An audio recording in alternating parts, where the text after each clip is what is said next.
You're watching Inside Automotive with Jim Fitzpatrick.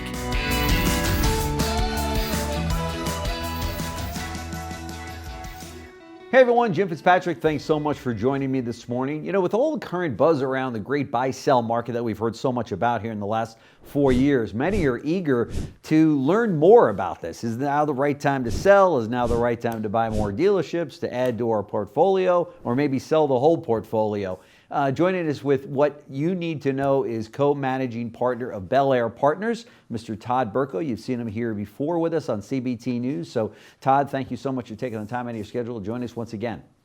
My pleasure. I always enjoy coming here. Yeah, so we enjoy having you. So, you know, everybody's talking about, you know, the great buy-sell market. There's been dealers that have done very, very well. Many of your clients, in fact, either buying or selling dealerships. And so how does the dealer best take advantage of times right now? Because things are starting to normalize a little bit, right?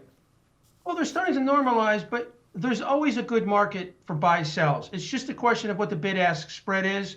Right now, we're in a situation where there's more buyers than sellers, so it's a good time just because of that. It's just supply and demand. Yeah.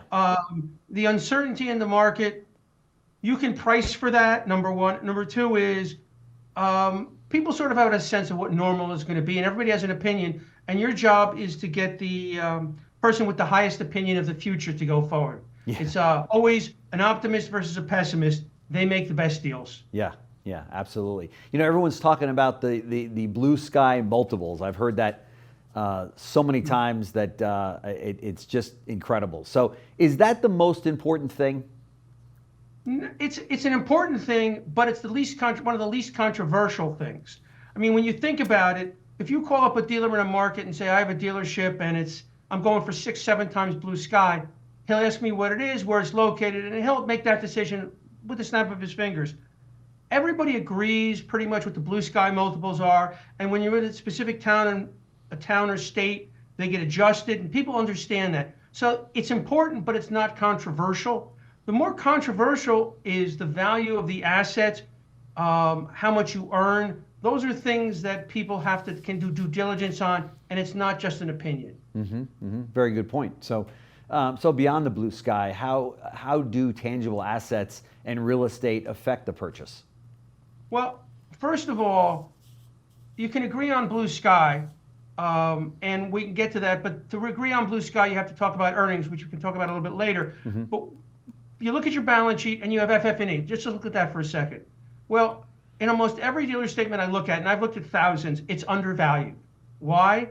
Because you have assets that have been fully depreciated. If you have a lift, it's got value even though it's fully depreciated. It might be a 15-year-old lift, but you depreciate it over 12 years, you know, it's done. Yeah. Accelerated depreciation. You reduce the value much more quickly than on the books, more than the value of the actual asset. So you could have a couple of $1 million in FF&E. On real estate, most people have an idea of what the real estate is worth, but typically the rent that they charge themselves in the real estate don't match. It's not at market. That has to be adjusted for. Now, again, you get a valuation on the real estate from somebody, and it becomes less controversial, it becomes solidified, and you get a valuation on the fixed assets. These are things that have to be taken care of during a transaction to sort of nail these things down. Sure. But again, I think the earnings of the dealership are actually the thing that have to are the toughest to nail down, in my opinion. Sure. What do you say to the dealer that says, Todd, I hear what you're saying, and I've heard about your company. You guys are doing great work. However, you know, I have a lawyer and I have a great team of accountants, and then I've worked with them for the last 30 years, and I trust them. Isn't that enough? Isn't that all I need? Not really, because I and other brokers bring a different skill set. We know how to position a dealership, how to present a dealership to make it the most valuable, the most interesting to potential buyers. We know who the buyers who are most interested. The point is, look, anybody can take a bunch of dealer statements and throw them across the world. The problem with that is dealer statements aren't accurate into earnings, and I can go into that in incredible detail. Like I said, the dealer statements are not accurate, number one. Number two is you're sending it to anybody, and they may figure out who it is and tell the world. You want to send it to the people who are most interested, because the smaller the group, the more likely that confidentiality is maintained. Yeah. And that's most important, especially when you're not sure if you're going to sell the dealership, because the last thing you want is Earl from the parts department coming up and saying, I hear the deal is for sale. That's right. That's right. Boy, that has really had a negative impact on a number of people, a number of friends of mine in the industry that were, sticking their toe in the water to see if now was the right time to sell. And word got back to the general manager, who in one case had been with him for 10 years. And that guy accepted the next job that he was offered because he thought, well, this dealership, we thought they were going to keep it, and they're selling it, and that guy bolted. And at the end of the day, the dealer didn't even end up selling, and they felt bad that they lost a key player. And when you lose the top person, as you know, you're going to lose other people, other generals on the team, right? But Right. what should sellers look for in a buyer? Well, obviously the first thing is, do they have the money? Can they close the deal? That's a good thing. Okay. The next thing is, can they get manufacturer approval? I mean, we've had battles with manufacturers. Certain franchises want to keep the same dealer body, so they have a preference to people who already own that franchise. Other people have other benefits. Buyers have reputations in the marketplace, not only with sellers, but also with the factories. So you want somebody who has a good reputation with the factories, good relationships, is hitting his benchmarks with the factory so that the process goes smooth. I mean, the last thing you want, and I heard you talk about it, is 6 guys to approve a deal and the 7th guy not. Yeah. What do you do? Yeah. I mean, we have strategies for that, but that's something you have to look at. Yeah. But also, there's a fit. You mentioned the guy comes up, the general manager comes up and he says, I'm out of here. I don't know who you're going to sell it to. Right. That uncertainty is really what the problem is. Yeah. A lot of people who are very interested in their folks won't sell to certain people because they know how they treat their folks, or they believe how they treat their folks. Mm-hmm. So it's your legacy. Many dealers want somebody who will maintain the legacy. They don't want to sell their dealership and in 2 years in the grocery line have somebody tap them on the shoulder and say, I bought 5 cars from your dealership, but I'm not buying any more. It's gone downhill. I don't know what you did. Yeah. You still own it. It's terrible. They want to be able to walk around their community and be proud of who owns that dealership. So there's a lot of soft things, a lot of personal things that get involved. Mm-hmm. I'll give you one example. I did a deal with somebody who took a lower price so he could take his name off the front door. Mm. His theory was, if I'm not there, I don't want my name on the building. And he took less money for that because he felt his family name was that important. Yeah. Have you ever seen the reverse of that, where a dealership might bring, 5 or 6x for blue sky, and the seller is concerned, but all of a sudden this one comes in and says, hey, we'll pay you 9x, but they're either going to flip it or they just don't run a great operation, and the dealer is going, wow, this means millions to me if I take that deal, but it's not necessarily the best group out there to run my store. Is that just a decision the dealer's got to make? Well, I've seen it go both ways. It depends upon the preference of the dealers. I remember once I was at a closing dinner with a public company who bought one of my clients, and the guy from the public company said, don't worry, we're going to maintain your legacy. You're going to be proud you sold it to us. And he said, I don't care. The check cleared. And then I have on the other side, I've got guys who somebody did come in. They offered for a single point. They offered $4 million more. And the dealer turned to me and he goes, I shook my hand. I like this guy I'm selling to. I'm not going to the prettiest girl. I'm not changing to the prettiest girl in the dance. Yeah. And that's what he did. And he stuck with it. And both men are very happy with their decisions. There you go. My goal is to basically get the dealer what they want. Right. So their preferences become my preferences. Mm-hmm. Mm-hmm. Yeah, it's a very good point. When should a dealer engage a financial consultant? Well, engaging, I think I would use a softer term. You shouldn't engage one until you're ready to sell, obviously, but you should build relationships with one that you have trust with. Okay. Because preparation is key. In other words, the time to think about selling your dealership is not 2 weeks before you put it on the market. Right. And I'm not saying you're going to change the way you're going to operate the dealership. The best thing you can do to maximize the price is to operate your dealership like you're never going to sell it. But there's things you can do in terms of record keeping, in terms of information you get. And let me break it down into two things.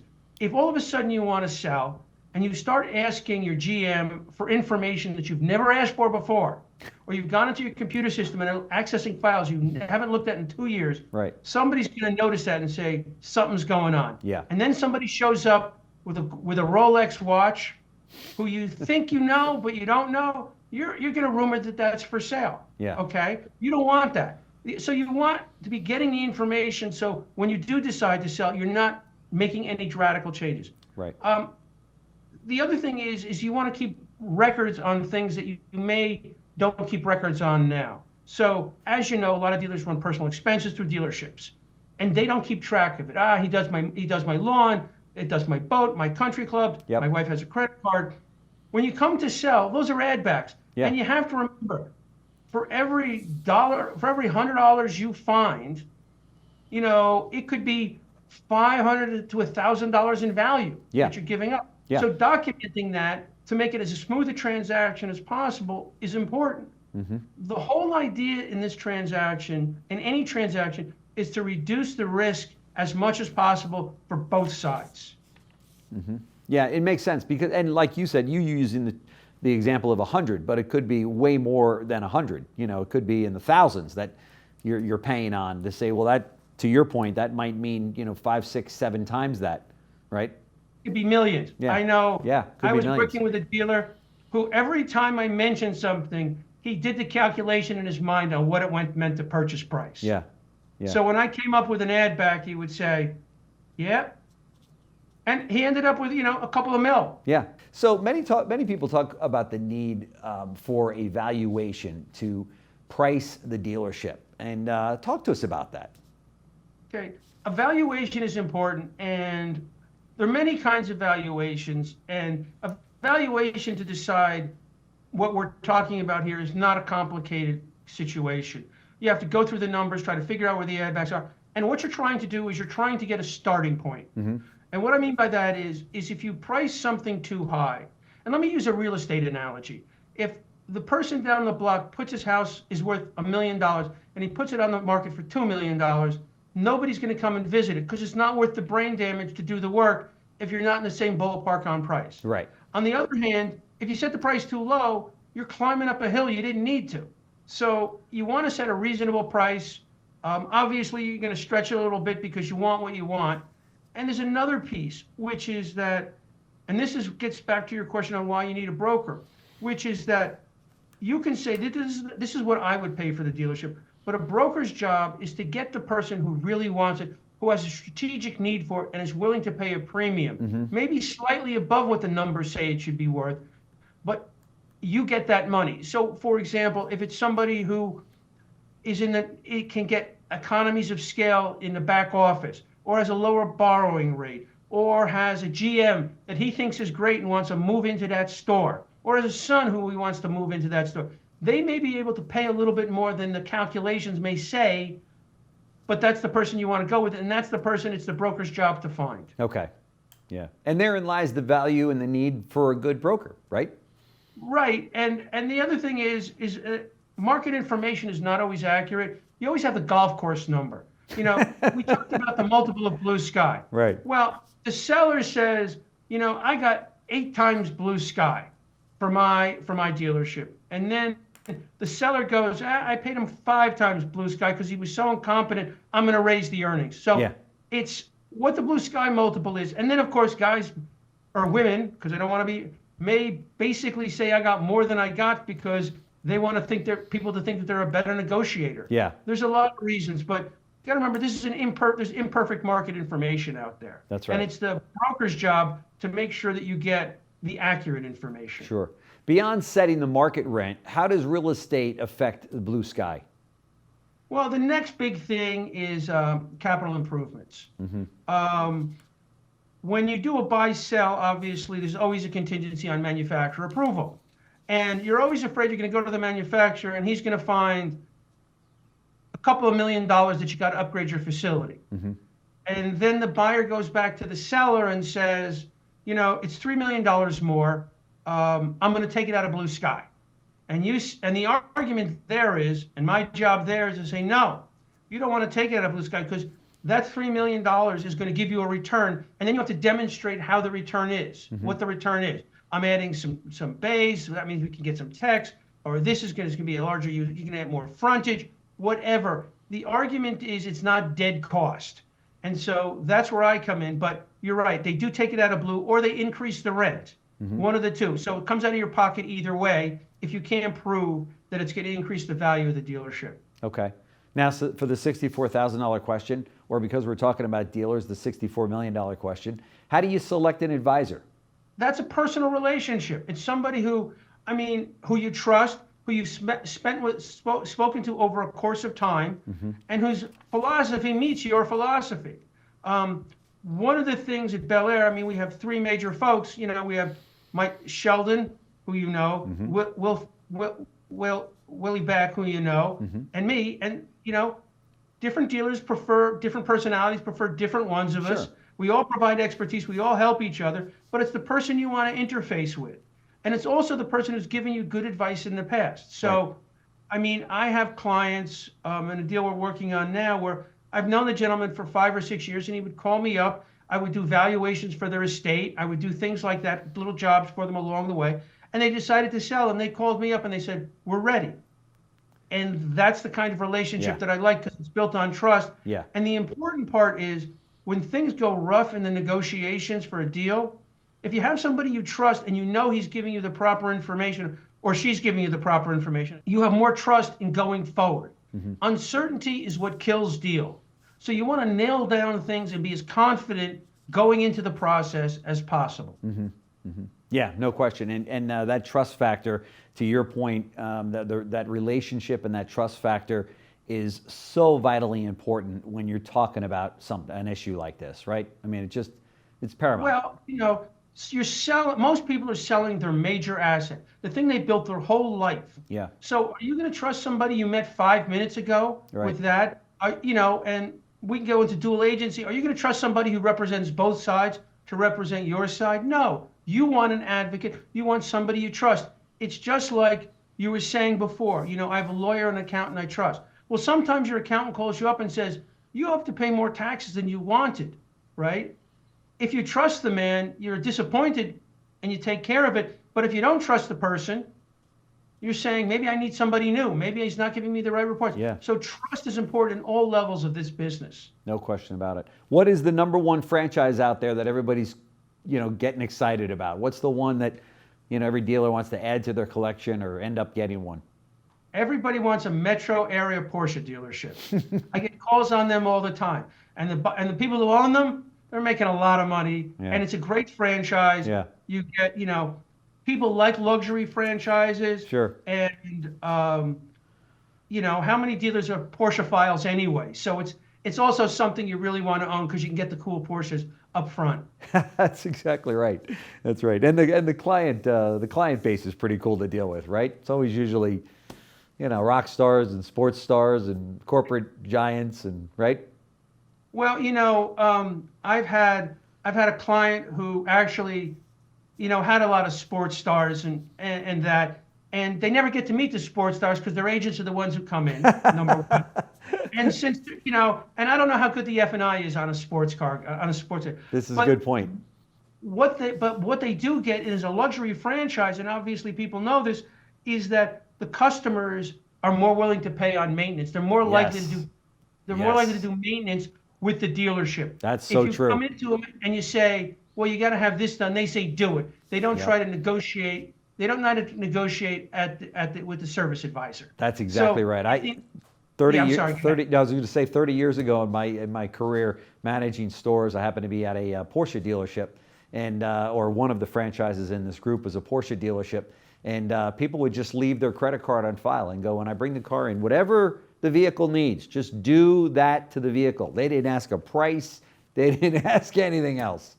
Well, because you got to remember, not only are they wealthy, but there's an emotional investment in the car. Right.